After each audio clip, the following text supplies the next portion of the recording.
tulong natin ay nasa pangalan ng Panginoon. Siya ang lumikha ng langit at lupa. Ating ipahayag ang ating mga kasalanan sa Diyos. Ang ating Diyos ay Diyos na mahabagin at mapagpatawad.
Mapalad ang tao na pinatawad na yaong kasalanan at nalimot na rin ang kanyang nagawang mga pagsalangsang.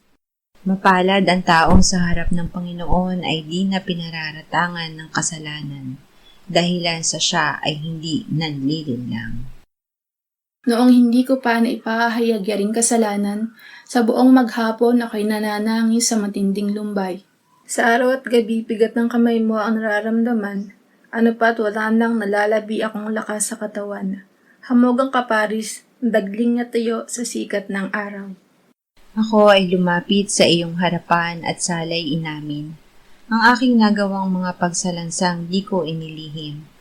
Pinagpasyahan ko ang lahat ng ito sa iyo'y idaing at aking natamo ang iyong patawad sa sala kong angkin. Mga minamahal, sinasabi sa unang Juan, Kabanata 1, Talata 9, kung ipinapahayag natin ang ating mga kasalanan, maaasahan nating ipatatawad sa atin ng Diyos ang mga ito at lilinisin tayo sa lahat ng ating kasamaan sapagkat siya ay tapat at matuwid. Salamat sa iyo, O Diyos. Pinatunayan mo ang iyong pag-ibig sa amin nang si Kristo ay mamatay para sa amin noong kami mga makasalanan pa. Ngayon ay buksan mo ang aming mga labi at kami ay magpupuri sa iyo.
Exodo 24:6-10.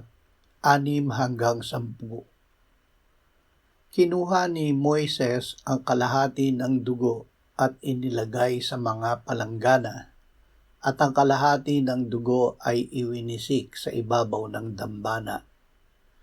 Kanyang kinuha ang aklat ng tipan, binasa sa pandinig ng bayan, at kanilang sinabi, "Lahat ng sinabi ng Panginoon ay aming gagawin, at kami ay magiging masunurin." At kinuha ni Moises ang dugo at iwinisik sa bayan, at sinabi, "Tingnan ninyo ang dugo ng tipan na ginawa ng Panginoon sa inyo, ayon sa lahat ng mga salitang ito." Nang magkagayoy umakyat sina Moises, Aaron, Nadab at Abihu at ang 70 matatanda sa Israel, at kanilang nakita ang Diyos ng Israel. Sa ilalim ng kanyang mga paa ay mayroong parang isang tuntungan na yari sa mga batong safiro at tulad ng langit sa kaliwanagan. Ang salita at ang dugo. Matapos mapagtibay ang tipan sa pamamagitan ng salita ng Diyos at dugo ng handog, ay binigyan ng Diyos ang mga pinuno ng Israel ng pribilehiyong makalapit sa kanyang presensya. Sina Moises, Aaron, Nadab, Abihu at ang 70 matatanda, kumakatawan sa buong bansa ng Israel, ay pinakyat at pinalapit ng Diyos sa kanya sa bundok. At nakita nila ang paghahayag ng Diyos ng kanyang kakinangan katulad ng langit na sumisimbolo ng kabanalan, kalinisan at pagiging hari ng Diyos sa ibabaw ng sangkatauhan. Awit 2:6-9. Gayon may inilagay ko ang aking hari sa Siyon, sa aking banal na burol. Aking sasabihin ang tungkol sa utos ng Panginoon. Sinabi niya sa akin, "Ikaw ay aking anak, sa araw na ito kita ay ipinanganak." Humingi ka sa akin at ang mga bansa ay gagawin kong mana mo, at ang mga dulo ng lupa ay magiging iyo. Sila'y iyong babaliin ng pamalong bakal at dudurugin mo sila gaya ng banga. Ang iniluklok na hari. Sa kabila ng pagre-rebelde ng mga bansa, ang Diyos ay nagluklok na ng kanyang hari, ang Kristo, sa kanyang banal na burol.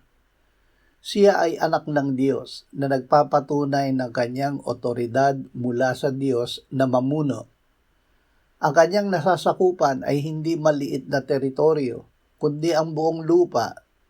Siya ay binigyan ng kapangyarihang humusga at magparusa sa sumusuway, at ang kaligtasan ay makakamtan lamang sa pagpapasailalim sa kanyang pamumuno.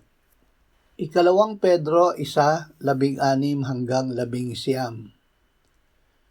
Kami ay mga saksing nakakita ng kadakilaan ng Panginoong Hesukristo, sapagkat siya'y tumanggap sa Diyos Ama ng karangalan at kaluwalhatian, at dumating sa kanya ang isang tinig mula sa marangal na kaluwalhatian na nagsasabi, "Ito ang minamahal kong anak na siya kong kinalulugdan." Kami mismo ang nakarinig ng tinig na ito na nanggaling sa langit, nang kami ay kasama niya sa banal na bundok. Kaya't mayroon kaming salita ng propesiya na lalong tiyak. Mabuti ang inyong ginagawa kung ito'y inyong pagtutuunan ng pansin, gaya ng isang ilawang tumatanglaw sa isang dakong madilim, hanggang sa pagbubukang liwayway at ang tala ng umaga ay sumilang sa inyong puso. Tiyak na propesiya. Ang pananampalataya kay Hesukristo ay hindi nakabatay sa mga gawa-gawang kwento, kundi sa patotoo sa katotohanan na nakita ng mga saksi, nina Pedro, Juan at Santiago. Nakita nila na nagbago ang anyo ng Panginoong Hesus at narinig nila ang tinig ng Diyos Ama sa bundok. Nasaksihan nila ang karangalan at kaluwalhatian ni Jesus na tumiyak sa kanila sa mga hula ng mga propeta tungkol sa kanya sa lumang tipan. Ang salita ng Diyos na pinagtibay ng nakita ni na Pedro sa Panginoong Hesus ay tulad sa isang ilaw sa madilim na dako. Ito ay dapat nating pagtuunan ng pansin bilang ating gabay hanggang sa muling pagparito ni Hesus ang tala sa umaga. Mateo 17:1-8. Pagkaraan ng 6 na araw, isinama ni Jesus sina Pedro, Santiago at si Juan na kanyang kapatid, at sila'y dinalang bukod sa isang mataas na bundok. Nagbagong anyo siya sa harap nila at nagliwanag ang kanyang mukha na tulad ng araw at pumuti ang kanyang mga damit na tulad sa ilaw. At nagpakita sa kanila sina Moises at Elias na nakikipag-usap sa kanya. Sinabi ni Pedro kay Jesus, "Panginoon, mabuti na tayo ay naririto. Kung ibig mo, ay gagawa ako rito ng 3 tolda, isa sa iyo, isa kay Moises at isa kay Elias."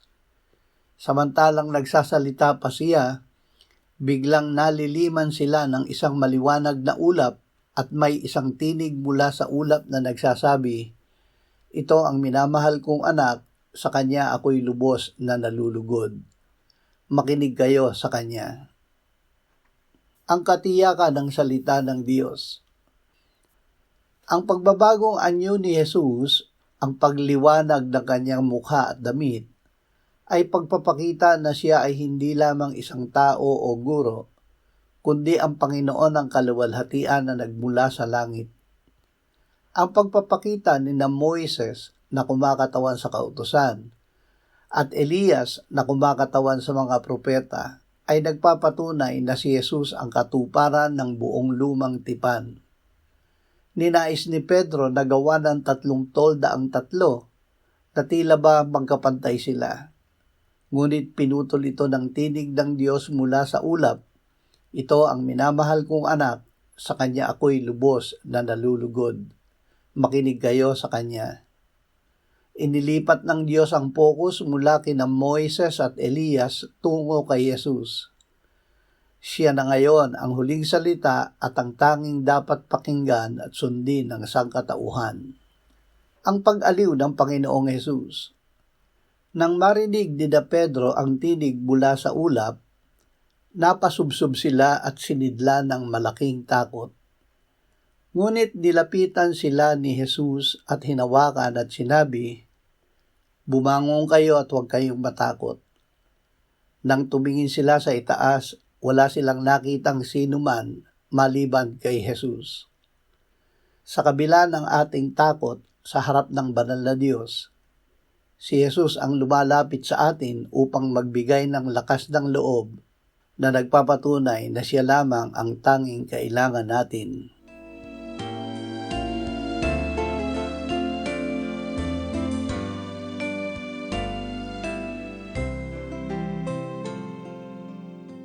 Manalangin tayo. Panginoong Hesus, sinabi mo, malibang kainin ninyo ang laman ng anak ng tao at inumin ang kanyang dugo, kayo ay walang buhay sa inyo. Ang sino mang kumakain ng aking laman at umiinom ng aking dugo ay may buhay na walang hanggan, at akin siyang muling bubuhayin sa huling araw. Sapagkat ang aking laman ay tunay na pagkain, at ang aking dugo ay tunay na inumin.